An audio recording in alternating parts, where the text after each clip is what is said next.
This impact sent his car flying in the air. What's up? It's Kainu back here again for another video today. We're going to be checking out the F1 craziest moments of all time, and we're going to get into it right now. These are the craziest moments in F1 history. Oh, we got the fuel hose on. Oh my God! Fire in the pit lane as well. And there's Lewis Hamilton slowing into the wall. And oh dear, Roman Grosjean. And first, we got the moment when someone invaded the track mid-race. We've got a lunatic on the track down the hangar straight, 160 Oh my miles an God, hour. he's gonna get himself killed. Of course, the drivers. Oh my word. Man, this priest went crazy. But what's even crazier is the moment when a Red Bull car went flying up in the air. At the 2010 Chinese Grand Prix, Toro Rosso driver Sebastian Buemi got in a terrifying crash when heading down the back straight at 180 miles per hour. Luckily, Buemi escaped the crash and nothing major happened. Damn, but we both can't his say the wheels. same for the crash in Monza, because that was pretty crazy. Australian driver Alex Peroni collided with a curb at 150 miles per hour. This terrifying collision sent him flying through the air, flipping several meters before crashing into a safety fence. I would have thought he Peroni died. surprisingly escaped the scene without any obvious injury, but his racing team later revealed that he did break a vertebra. Damn. He should be getting an award for still racing. At the 2010 European Grand Prix, Mark was already having a bad race to begin with, since he had dropped from P2 to P18. But what he didn't know is that his race was about to go from bad to worse. On lap 10, when Mark attempted an overtake on the fastest part of the circuit, Webber's front right tyre caught the rear of Lotus's driver Heikki Kovalainen's car. This impact sent his car flying in the air, landing on its nose at 190 miles per hour, before bouncing and crashing into the tyre barrier. Luckily, Webber wasn't hurt. Let's talk about the time when Michael Schumacher got involved in a situation which has only happened once in F1 history. With Schumacher leading by just 1 point and Villeneuve trailing behind, the stakes were as high as they could be at the European Grand Prix. So both drivers were trying to set their best times in qualifying. However, what actually happened was something no one saw coming. They both set the same exact time. Exactly the same, down to milliseconds. And to make matters even more complicated, Villeneuve's teammate Frentzen also set the same time in qualifying. In the rain-soaked track, Jenson Button started P7. And at lap 7, the race got a safety car when Jenson collided with teammate Lewis Hamilton, which forced Hamilton to retire. But when the race resumed again on lap 13, Button also got a drive-through penalty for speeding behind the safety car, which left him back in 15th place. Now, seems like things couldn't get any worse for Jenson, right? That guy just sounds like Wrong. a scumbag. Because fast forward to lap 37, he was involved in another collision with Alonso, which forced the Spaniard to retire. The collision, however, punctured Jenson's car too, which ended him in the last place and over 1 minute 40 seconds behind race leader Vettel. But Button still didn't give up. He quickly made up positions and was 14th by lap 44, and by lap 46, he had caught Maldonado and Alguersuari and passed others too for 10th place.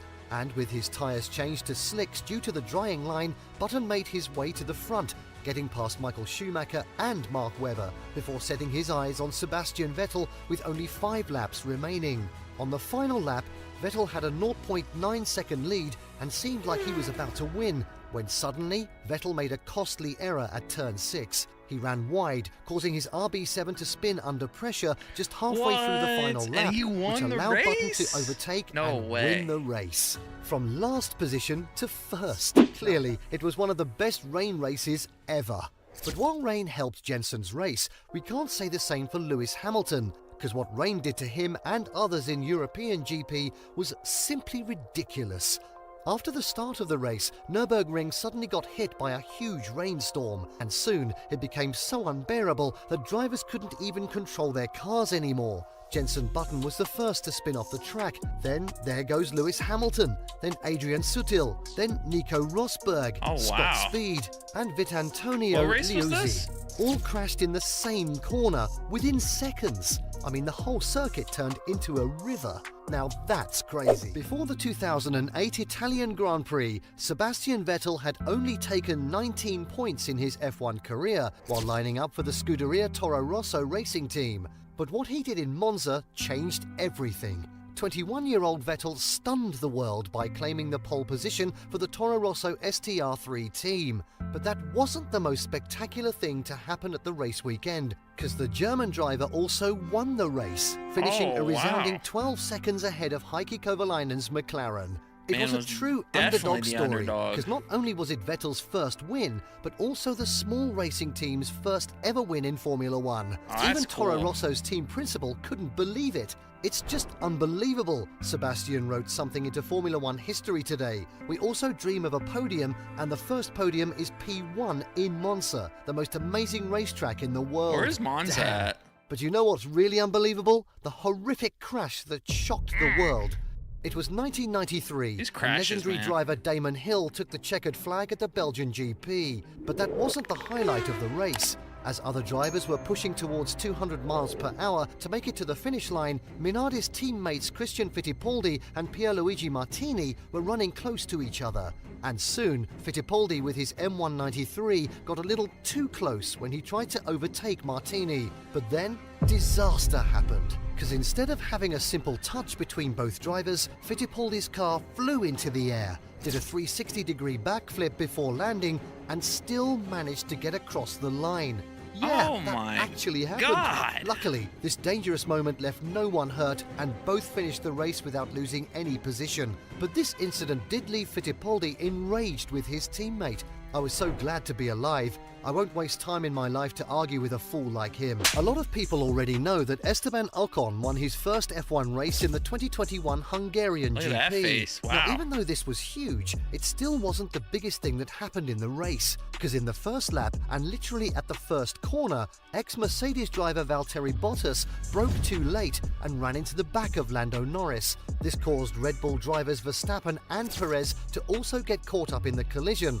So 4 cars collided in one instance. But that wasn't all, because Aston driver Lance Stroll also made a mistake, colliding with Leclerc, who then smashed into Ricciardo's McLaren. Damn, all of this crashing. happened in the same one corner at the same time. But at the time of restart, the track had already dried out almost instantly. So at the restart, all the drivers pulled into the pits for a fresh set of slick tyres, except one, Lewis Hamilton. This made Hamilton the only one starting the race on the starting line, while the rest lined up in the pits. The only one. I mean, what a bizarre moment. But as bizarre as it was, ahead of the race in 1991, Senna claimed pole position, outrunning the Williams duo of Riccardo Patrese and Nigel Mansell, teammate Gerhard Berger, and Ferrari's Jean Alesi and Alain Prost. Senna even had a perfect start to the race, sprinting away ahead of the rest of the drivers. However, after Senna pitted, Mansell cut his lead to just 7 seconds and was closing in on the Brazilian.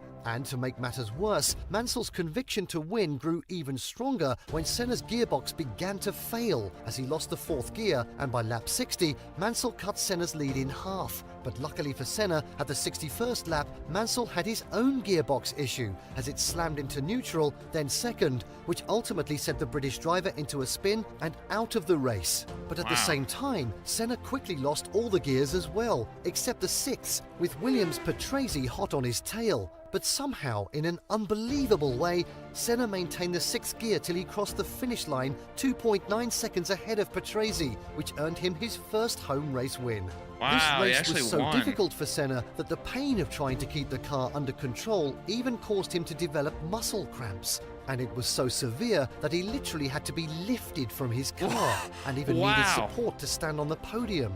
Man. Now that was a brutal that's race. Dedication. All right, that wraps up this video. If you have any questions, comments, or concerns, drop them down in the comment section. If you want to answer any of my questions, put the timestamp with the comment right below it. And then make sure you like and you subscribe. And don't forget, take it easy.